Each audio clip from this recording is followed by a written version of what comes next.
एक तरह से अप्रत्यक्ष संदेश भी दे रहे हैं कि ऐसा होता है, इसीलिए दंडनीय कानून मत बनाइए। मैंने देखा है कि सवर्ण समाज में भी जो अयोग्य लोग हैं, जो कम पढ़े लिखे हैं, वो जाति करते हैं और अपनी अयोग्यता और अपनी कमी को अपनी जातीय पहचान से कॉम्पनसेट करके पद हासिल कर लेना चाहते हैं। मैं स्वयं एक सवर्ण समाज से आता हूँ। स्त्रियों के बारे में कानून बनाने वाले कमिटी में स्त्रियाँ ही नहीं हैं, या हैं तो इक्का दुक्का हैं, तो वो कैसे प्रभावित करेंगे। इस तरह के वाइस चांसलर के बारे में भी मैंने सुना है कि वो अपॉइंटमेंट में अपना कुल गोत्र और क्षेत्र देखते हैं। सेंट्रल यूनिवर्सिटी भारत में जितने भी हैं 400 से अधिक हैं शायद, तो उसमें कितने वाइस चांसलर ओबीसी वर्ग से हैं। हमने कई बार इस तरह के, चाहे पीएचडी का वाइवा हो, एमए का वाइवा हो, या विभिन्न कमेटियों में हम जाते हैं, सिलेक्शन कमेटियों में, वहाँ भी एक दबाव रहता है जातिगत भेदभाव का। साथियों नमस्कार, मैं वीरेंद्र और आप देख रहे हैं बोलो साथी। ईजीसी बिल आया है जिसको लेकर के हम बातचीत करेंगे। हमारे साथ मौजूद हैं हिंदी विभाग के प्रोफेसर सूरज बहादुर थापा सर, जो एक शिक्षाविद हैं। वो बेहतर रूप से ईजीसी बिल के बारे में बता सकेंगे। सर, ईजीसी बिल आया है जिसको लेकर के बड़ा विवाद चढ़ा हुआ है पूरे देश में, क्या कुछ है थोड़ा बताएं। देखिए, यूजीसी बिल के पूरे प्रावधानों को अभी मैंने विस्तृत रूप से देखा नहीं है, उसका अभी अध्ययन नहीं किया है, लेकिन सोशल मीडिया से लेकर के तमाम मीडिया से उसके संबंध में, उसके प्रावधानों के आत्मा के संबंध में बहुत सारी बातें लोगों तक पहुंच रही हैं, और उससे यह अंदाज़ा लगाया जा सकता है कि इस बिल का उद्देश्य क्या है। यह बिल मूल रूप से विश्वविद्यालयों या शिक्षा संस्थानों में जो पिछड़े, दलित, वंचित वर्ग के विद्यार्थी हैं और शिक्षक भी हैं, उनके साथ किसी भी प्रकार के जातिगत भेदभाव को ना होने देने का एक विश्वास या एक प्रक्रिया, इस रूप में इसको देखना चाहिए। और शिक्षा संस्थान में काम करते हुए, पढ़ाते हुए मुझे लगभग 3 दशक हो गए हैं, और इन 3 दशकों में एक बड़ा समय 2 दशक से ज़्यादा का हमने लखनऊ विश्वविद्यालय में भी बिताया है। और हमने देखा है, कई मौक़ों पर देखा है कि इस बिल को जिस उद्देश्य के लिए लाया गया है वो निराधार नहीं है, उसका एक पुख्ता आधार है। हमने कई बार इस तरह के, चाहे पीएचडी का वाइवा हो, एमए का वाइवा हो, या विभिन्न कमेटियों में हम जाते हैं, सिलेक्शन कमेटियों में, वहाँ भी एक दबाव रहता है जातिगत भेदभाव का। अब ये दूसरी बात होती है कि जो शिक्षक वहाँ एक्सपर्ट के रूप में हैं, वो उसको किस तरह से मैनेज करते हैं, किस तरह से उस चीज़ को दूर करते हैं, उसके खिलाफ लड़ते हैं। लेकिन यह आप नहीं कह सकते कि ऐसा नहीं होता है, ऐसा होता है, क्योंकि पीएचडी मौखिकी परीक्षा से लेकर के एमए तक की परीक्षा में, प्रैक्टिकल में, आप समझ लीजिए टर्म पेपर में, एमए के डिसर्टेशन में, ये अप्रत्यक्ष रूप से चीज़ें काम करती हैं। मतलब साफ तौर पे उसमें भेदभाव होता है। अब भेदभाव होता है, इसको हम डिनाई नहीं कर सकते हैं, ये सत्य है। सर, 2016 में रोहित वेमुला ने आत्महत्या की, पायल तड़वी का केस आया, दर्शन सोलंकी का केस आया।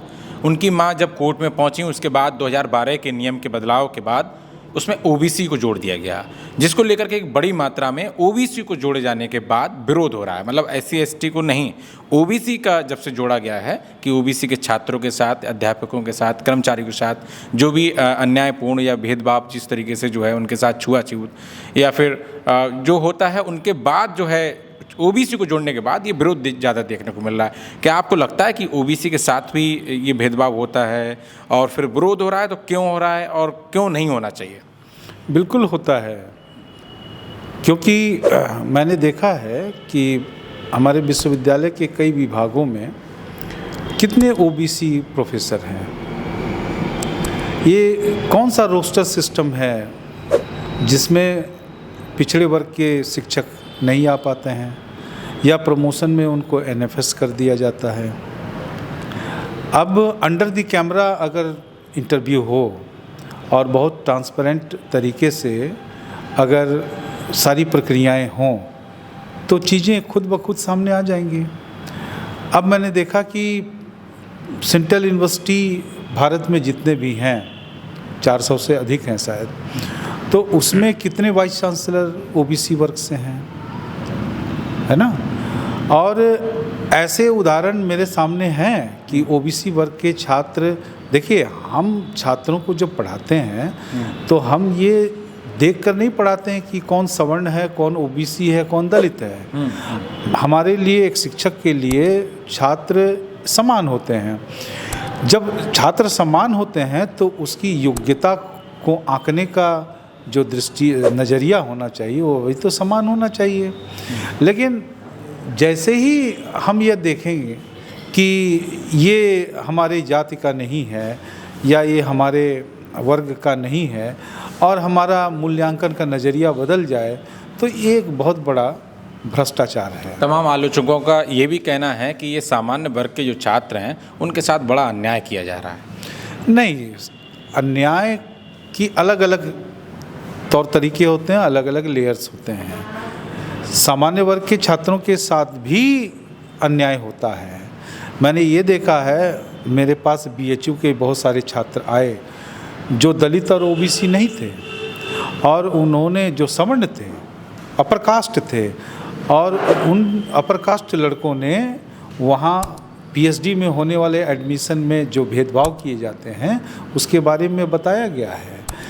यह तो एक राजनीतिक वितंडावाद खड़ा किया गया है कि सवर्ण लोगों के साथ भेदभाव नहीं होता है या सवर्ण लोग इसके शिकार नहीं होते हैं, है ना। और सवर्णों के साथ जो भी होता है वो एससी ओबीसी के कारण होता है, ऐसा बिल्कुल नहीं है। अब इस तरह के वाइस चांसलर के बारे में भी मैंने सुना है कि वो अपॉइंटमेंट में अपना कुल, गोत्र और क्षेत्र देखते हैं। यहाँ तक की स्थिति है, मैंने सुना है कि उन्होंने, और ये जब हुआ परिणाम आता है तो वो पता चलता है। अब बहुत बड़ा विश्वविद्यालय है, वहाँ मैंने देखा कि ऐसी खबर आई कि वहाँ कुलपति ने अपने कुनबे के लोगों को ही विभिन्न तरह के पदों में क्लास 4 से लेकर के ऊंचाई तक जितना हो सकता है भर दिया। तो क्या ऐसा नहीं हो सकता था कि उनकी जाति का योग्य व्यक्ति उन सिफारिशी व्यक्तियों की जगह पर आ जाते, तो उससे देश का, संस्थान का, इंस्टीट्यूशन का फ़ायदा होता। ये भेदभाव होता है और ये भेदभाव करने वाला एससी वाइस चांसलर नहीं होता है, ओबीसी वाइस चांसलर नहीं होता है, वही प्रभु वर्ग और प्रभु जाति का वाइस चांसलर बैठता है। और वो जब वो बैठता है तो वह अपनी अपनी जाति, कुल, गोत्र के लोगों को बैठाता है, सवर्ण समाज से ही। तब क्या ये डिस्क्रिमिनेशन लोगों को दिखाई नहीं देता? मैंने तो ऐसा नहीं देखा कि कोई OBC vice chancellor, OBC director ने ब्राह्मणों में भी जाति, क्षेत्र, गोत्र आदि देख करके अपॉइंटमेंट करने की कोई प्रवृत्ति रखी हो। इसके खिलाफ सवर्ण समाज क्यों नहीं आवाज़ उठाता है? और सबसे बड़ी बात यह है कि जो 10 लोगों की जो कमेटी की बात की गई है गैजेट में, उसमें साफ तौर पे ये कहा गया कि 3 जो लोग होंगे वो दलित होंगे, बाकी 7 का कोई डिसाइडेड नहीं है। उसमें एक विकलांग है, एक महिला है और बाकी प्रोफेसर्स होंगे, एक जो है जो समाज सेवी कह सकते हैं, एनजीओ चलाने वाले लोग कह सकते हैं। तो 7 लोग तो कोई भी लिए जा सकते हैं, उसमें तो कोई कास्ट का बात नहीं की गई है, कास्ट की बात नहीं की गई है। मेरी व्यक्तिगत राय अगर मानी जाए तो मैं ये कहना चाहूँगा कि किसी भी सरकारी कमेटी में अगर जितने भी सदस्यों की संख्या है उसमें आधे आरक्षित वर्ग के लोग होने चाहिए। इसके बाद जो बची हुई अनारक्षित जगहें हैं उन अनारक्षित जगहों में भी स्त्रियों को सम्यक रिप्रेजेंटेशन मिलना चाहिए, क्योंकि जब स्त्रियां नहीं होंगी, जब आरक्षित वर्ग के लोग नहीं होंगे, तो वो अपनी बात कहेंगे कैसे? और देखिए, अगर किसी कमेटी में बहुमत के आधार पर निर्णय लिया जाता है, तब तो आप उचित रिप्रेजेंटेशन नहीं देंगे, तो बहुमत का आंकड़ा हमेशा एक तरफ झुका हुआ रहेगा। जब उसके लोग ही नहीं रहेंगे तो बात कैसे बनेगी? ये मैंने देखा है कि स्त्रियों के बारे में कानून बनाने वाले कमेटी में स्त्रियां ही नहीं हैं, या हैं तो इक्का दुक्का हैं, तो वो कैसे प्रभावित करेंगी? जबकि जब लोकतंत्र में फैसला एक संख्या आधारित बहुमत के आधार पर होने लगा है, तो इस बात का ध्यान रखना चाहिए कि हर वर्ग, हर जाति और हर समाज से बिल्कुल संतुलित एक बिल्कुल सामंजस्य बैठा करके कमेटी बने। तो इस कमेटी के बारे में मेरी यही राय है कि इसमें कम से कम आधी जगहें आरक्षित वर्ग के लोगों को दिया जाना चाहिए, और उसमें स्त्रियों, और एक बात मैं और कहना चाहता हूँ, अल्पसंख्यकों का मतलब सिर्फ मुसलमान नहीं है, इस्लाम नहीं है, उसमें सिख हैं, उसमें बौद्ध हैं, उसमें जैन हैं, और भी तरह के ईसाई लोग हैं, तो उनका तो कुछ आता ही पता नहीं चलता है। तो ये लोकतंत्र का सही स्वरूप नहीं होगा। कमेटी को और डेमोक्रेटिक और ट्रांसपेरेंट बनाने की ज़रूरत है। सर, जैसे लोग कह रहे हैं, तमाम ये भी कह रहे हैं कि इस देश में अब जातिवाद नहीं है, लेकिन हम तमाम पोस्ट के माध्यम से, ट्विटर के माध्यम से देख रहे हैं कि 2 दिन से जो है, पिछले 2 दिनों से प्रधानमंत्री नरेंद्र मोदी को उनकी जाति के नाम से टारगेट किया जा रहा है। मतलब मैं वो शब्द नहीं दोहराना चाहता हूँ, लेकिन वो बार बार इस बात को कह रहे हैं कि प्रधानमंत्री ने अपनी जाति का वो दिखा दिया, और वो मतलब जातीय सूचक उनको गालियाँ दे रहे हैं। तो वही लोग कह रहे हैं कि जातिवाद नहीं है, लेकिन एक तरफ जाति सूचक नाम लेकर के प्रधानमंत्री को लगातार गालियाँ भी दे रहे हैं। देखिए, मैं स्वयं एक सवर्ण समाज से आता हूँ, और जेएनयू से मैं पढ़ा लिखा, और मेरे जेएनयू और दिल्ली में बहुत सारे सीनियर जूनियर जो प्रोफेसर हैं, विभिन्न पदों पर हैं, सवर्ण समाज से आते हैं, और मैंने देखा है उनमें से ज़्यादातर लोग बहुत ही समतावादी हैं, लोकतांत्रिक हैं, और प्रगतिशील दिमाग को रखते हैं। मैंने देखा है कि सवर्ण समाज में भी जो अयोग्य लोग हैं, जो कम पढ़े लिखे हैं, वो जाति करते हैं, और अपनी अयोग्यता और अपनी कमी को अपनी जातीय पहचान से कॉम्पनसेट करके पद हासिल कर लेना चाहते हैं। तो ये जो जाति करने वाले लोग हैं, ये ज़्यादातर राजनीति करने वाले लोग हैं, समाज में समता के पक्षधर नहीं हैं। अथवा मैं तो यही समझता हूँ कि जिसकी जाति जितनी बड़ी होगी, उसका हृदय उतना ही बड़ा होना चाहिए। और इसका उदाहरण है हमारे सामने। आप बुद्ध को देखिए, बुद्ध शाक्यवंशी क्षत्रिय थे, तो उन्होंने छात्र धर्म का पालन किया, जो मनुष्य मात्र के हितों की रक्षा की होती है। तो आप अगर बड़ी जाति के हैं, तो आपकी सोच भी बड़ी होनी चाहिए, आपको उसी दृष्टि से देखना चाहिए। और इसका ये मतलब मैं नहीं कह रहा हूँ कि जो तथाकथित हमारी हायरार्की में छोटी जात से आते हैं, उनके पास बड़ा विजन होता नहीं है। नहीं तो ज्योतिबा फूले कैसे आते, बाबा साहब अम्बेडकर कैसे आते? आप बताइए कि इनसे बड़ा विजन और इनसे बड़ी मानवतावादी दृष्टि किसकी है? कौन टक्कर ले सकता है? तो जो विरोध कर रहे हैं उनके लिए अंततः आप क्या संदेश देना चाहते हैं? जो विरोध कर रहे हैं वो सच्चाई से आंखें मूंद रहे हैं। वो एक तरह से अप्रत्यक्ष संदेश भी दे रहे हैं कि ऐसा होता है, इसीलिए दंडनीय कानून मत बनाइए। ये तो अपने विरोध से इस बात को साबित कर रहे हैं कि जातीय भेदभाव है। नहीं तो इसको दंडनीय या इसको अकाउंटेबिलिटी के घेरे में लाने से ये चीज़ उनके विरोध में आ जा रही हैं। तो ये कमज़ोर लोगों का काम है, वरना जो पढ़े लिखे सचमुच शिक्षित मानवतावादी होते हैं, वो भारतीय संविधान को सामने रखते हैं। अब देखिए, कबीर ने कहा कि जात न पूछो साधु की, पूछ लीजिए ज्ञान। मूल करो तलवार का, पड़ा रहन दो म्यान। अब देश की उन्नति कैसे होगी? देश की उन्नति जाति से नहीं होती है, योग्यता से होती है।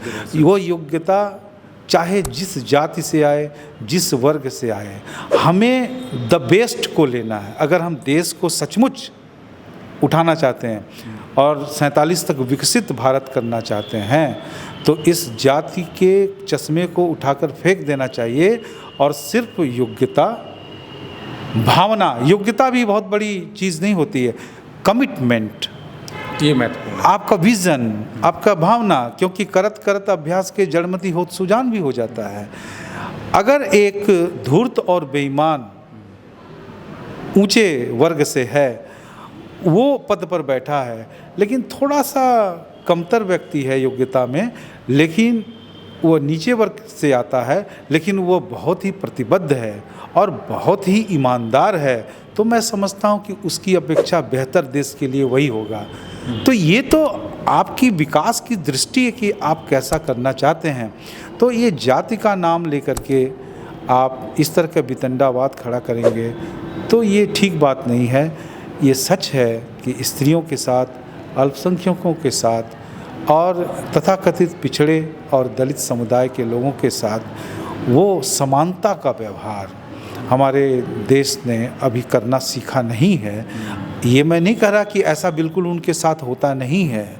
एक वर्ग है जो इसकी लपटों को, आग को हवा देती है और वो माहौल बन जाता है, ख़राब माहौल ख़राब कर देते हैं। बहुत बहुत शुक्रिया आपका, धन्यवाद। देखिए, हमारे साथ मौजूद थे प्रोफेसर सूरज बहादुर थापा सर, जिन्होंने विस्तृत रूप से बताया कि यूजीसी बिल जो आया है वो कहीं ना कहीं जो है दलितों के, पिछड़ों के और उसमें साथ में स्त्रियां और या फिर किसी भी प्रकार की जो है भेदभावपूर्ण, चाहे वो धर्म के नाम पर हो, नस्ल के नाम पर हो, रंग के नाम पर हो या फिर भाषा के नाम पर हो, किसी प्रकार की जो भेदभावपूर्ण नीति है विश्वविद्यालयों में या डिग्री कॉलेज महाविद्यालयों में, वो नहीं होने चाहिए। उसी के लिए ये बिल लाया गया है, जिसके लिए साफ तौर पे सर ने बताया कि जो न्याय में विश्वास रखता है, जो समानता में विश्वास रखता है, जो समता में विश्वास रखता है, उसके लिए इस बिल का विरोध बिल्कुल भी नहीं करना चाहिए। और जिन लोगों ने शायद अभी तक ये बिल पढ़ा भी नहीं है, तो वो लोग भी विरोध पे उतर आए हैं।